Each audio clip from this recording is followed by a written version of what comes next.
Hello everyone, কেমন আছো তোমরা সবাই? আশা করছি খুব ভালো আছো আর আমিও খুব ভালো আছি। আজকে ছিল হচ্ছে মাঘী পূর্ণিমা। সকাল সকাল স্নান করে শ্যাম্পু-ট্যাম্পু করে একদম রেডি হয়ে নিয়েছি। দেখো একটা কাপড় পরেছি আজকে। আর আমি সকাল সকালই সবকিছু গুছিয়ে রেখে দিয়েছি এখানে। বর তো বাজার করে এনে দিয়েছিল। টুকটাক ঘরোয়াভাবে করব। তবুও যা যা লাগবে সবকিছু গুছিয়ে রেখে দিয়েছি ঠাকুরের বাসনপত্র মাজা ঘষা করে।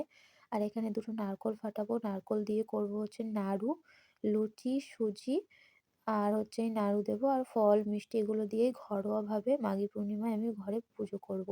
ইচ্ছে ছিল বড় করে করব, কিন্তু ইচ্ছা থাকলেও তো অনেক সময় আমাদের হয় না। আসলে আমার মেয়ের খুব প্রচণ্ড পরিমাণে ঠান্ডা লেগেছে আর বাচ্চাদের শরীর খারাপ হলে জানোই তো, মায়ের কাছে ছাড়া কিছুই ওদের ভালো লাগে না। তো এই পরিস্থিতিতে আমি আর বেশি কিছু করতে পারিনি। আমি ঘরোয়াভাবেই করছি। আর এখানে কিছুটা আস্ত নারকোল রেখেছিলাম ঠাকুরের প্রসাদে দেবো বলে। লক্ষ্মী পুজোর সময় লক্ষ্মী পুজো করতে পারিনি ইচ্ছা থাকলেও, কেননা আমার বাধা পড়েছিল।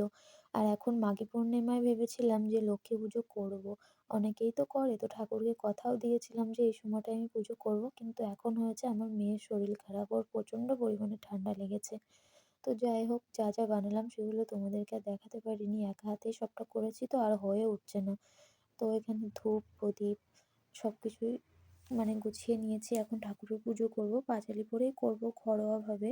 তো তোমাদেরকে তো সবটাই বললাম যে মেয়েটার একটু শরীর খারাপ। তবুও চেষ্টা করেছি ঠাকুরের পছন্দের জিনিস আরকি সবকিছু দেওয়ার। মা লক্ষ্মীর সবথেকে পছন্দের জিনিস হচ্ছে নারকোলের নাড়ু।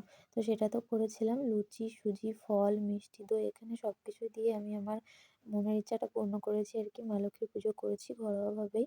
তো চলো আজকের মতো ব্লগটা এখানেই শেষ করছি। দেখা হচ্ছে পরের ব্লগে। বাই।